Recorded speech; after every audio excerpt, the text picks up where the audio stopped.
Welcome to the journey through history, where our footsteps are brought back to life. Let's begin.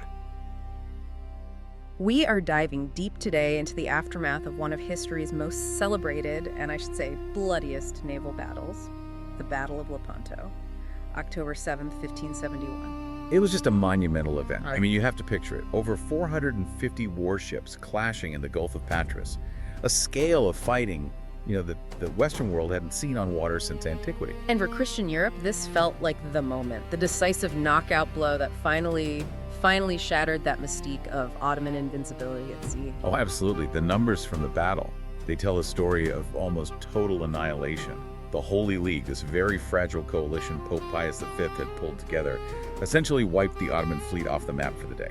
A huge psychological win. And that's the paradox, isn't it? That's what we're digging into. If the victory was so overwhelming, so complete, why did it all just fizzle out? Why did the Holy League fail to capitalize? Exactly. Why did this incredible triumph ultimately have, well, almost no lasting impact on the actual balance of power in the Mediterranean? That's our mission today. We're looking at the historical accounts of what happened right after the cheering stopped, and how these deep political divisions among the victors, especially Spain and Venice, just completely undermined everything they had just fought for. And to really get why it failed, you first have to appreciate the sheer scale of the victory. The human cost was just staggering. The Christian side lost maybe 7,500 men, perhaps up to 10,000. Which is enormous. Enormous. But the Ottoman side, it was a catastrophe. Some estimates go as high as 30 or even 40,000 dead. And critically, something like 15,000 Christian galley slaves were freed from the Ottoman ships. You can just imagine that moment. Thousands of men chained to an oar 1 minute and then suddenly free in the middle of all this chaos. That's the powerful moral image that Europe really held on to. It is, but the core political reason for the alliance, its whole raison d'etre, was Cyprus, the wealthy Venetian colony, which had fallen just before the battle. The infamous siege of Famagusta, where the Ottoman commander flayed the Venetian governor Bragadin alive after he surrendered. Yes, a horrific event that gave the Holy League its moral crusade. So they had the momentum, they had the moral high ground, they had this massive victory. And yet the sources are clear. The smoke has barely cleared from the battle, and this alliance is already starting to fracture. The unity was paper thin. I mean, the very first arguments were about the spoils. Who gets which captured ship, who gets the cannons. But that was just a symptom of a much deeper mistrust. And a lot of that mistrust seems to have focused on one figure, the Genoese admiral Gianrea Doria. Yes, Doria. He was allied with the Spanish, commanding the Christian right flank. And during the battle, he made some, let's say, questionable maneuvers. He held back, didn't he? That was the accusation. He let a gap open in the line. The Venetians certainly thought so. They accused him of prioritizing the safety of his own ships, and by extension, Spanish naval assets, over a total crushing victory. It looked like he was more concerned with his balance sheet than with destroying the enemy. So even before they've sailed back to port, you've got this fundamental breakdown of trust, this feeling that they aren't one fleet, but a collection of private interests. Precisely, and that was just the appetizer. The truly irreconcilable split came when they had to answer the next question. Yeah. What now? Where do we sail next? Right, because the alliance was, at its heart, a strategic mismatch. They were united by fear of the Ottomans, but completely divided by their own geographies and economies. You had Venice, whose entire existence was built on trade in the eastern Mediterranean. They were desperate. The Venetian Senate was, as one source says, anxious to immediately push east. Their plan was huge. Sail for Constantinople itself, take back Cyprus, secure their little ports in the Adriatic. For them, this was existential. It was. But then you look over at their main partner, King Philip II of Spain, and his priorities are, well, worlds apart. He's not looking east, is he? He's looking west and north. Exactly. From his perspective in Madrid, why on earth would he commit Spain's entire, very expensive and very precious navy to a huge campaign in the Aegean Sea? That was Venice's problem. So what were Spain's problems? What were Philip's non-negotiables? Two big ones. First, the incredibly costly and draining rebellion in Flanders, a constant bleed of men and money. Second, and maybe more immediately, the Barbary corsairs in North Africa. They were a direct threat to the Spanish coastline and to all their shipping in the Western Mediterranean. A constant, nagging, expensive threat. So for Philip, the plan was simple.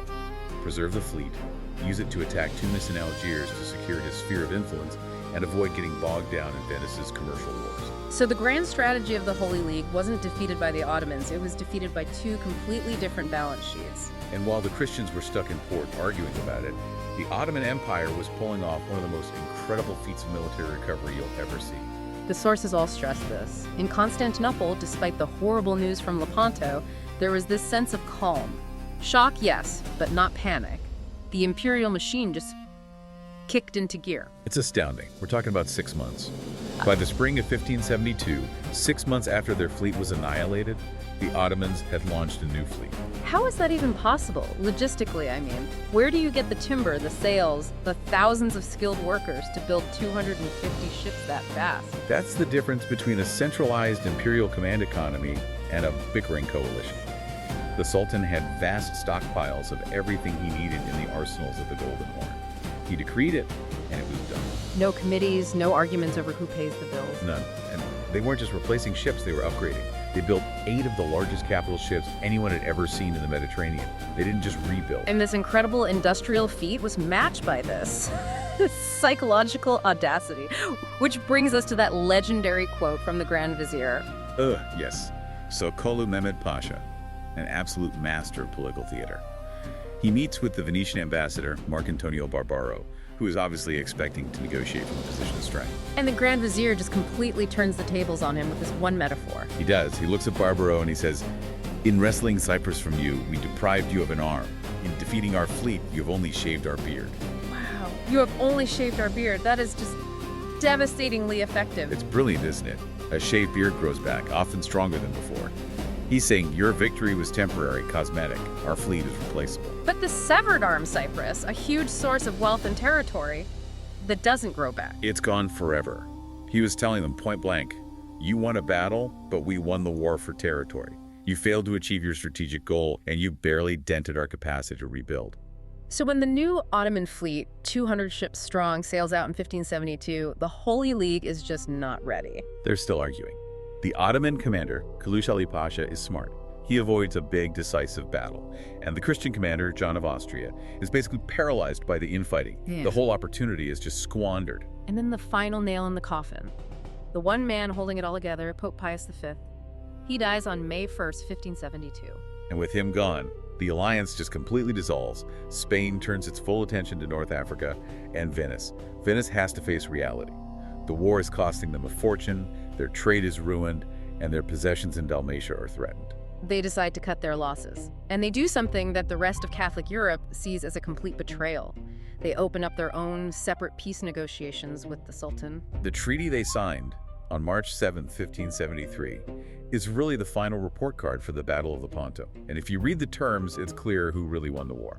Venice formally had to cede Cyprus to the Ottoman Empire, so the severed arm was officially recognized as lost. But it gets worse. This is the part that really shows you who held the power. Venice, the victor of Lepanto, was forced to pay the Ottomans a war indemnity of 300,000 ducats. They paid the people they defeated. Think about that. They won the greatest naval battle in centuries and ended up paying reparations to the loser to secure a peace that confirmed their own territorial loss. It's a stunning reversal. It tells you everything about the economic realities. For Venice, that payment was cheaper than continuing a war without allies and with no trade revenue. It was a business decision, and the sources call it a fabulous triumph for the Turks. And they're right. The irony is, for a brief moment, the end of the League actually worked out for Spain. Philip II got what he wanted.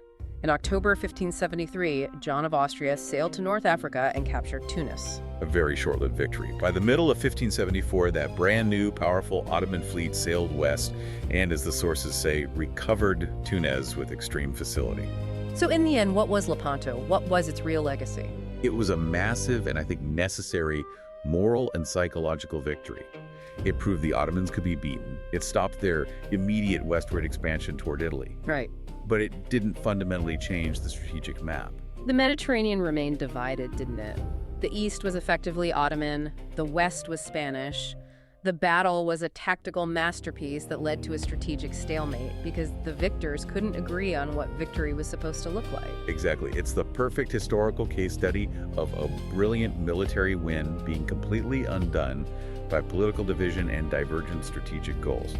The vanquished recovered because they were unified in purpose. And we can't end this deep dive without talking about one of the most famous men who fought there, a young Spanish soldier named Miguel de Cervantes. Right, future author Don Quixote.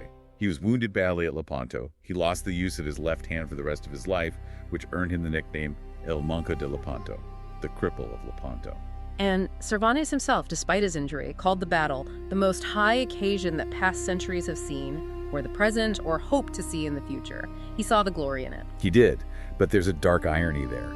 His own body was crippled in a victory that was itself almost immediately crippled by politics. And that idea that structural political divergence is what makes this story so relevant. It forces you to think about our world today. You see these massive political or technological shifts that seem absolutely decisive in the moment. Yes, and you have to ask, where are the hidden fractures in today's grand coalitions?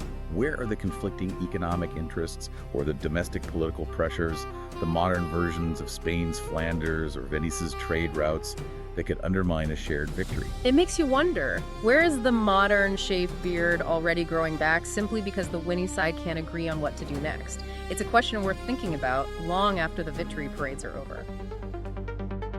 Thank you for joining us on this journey. Until next time.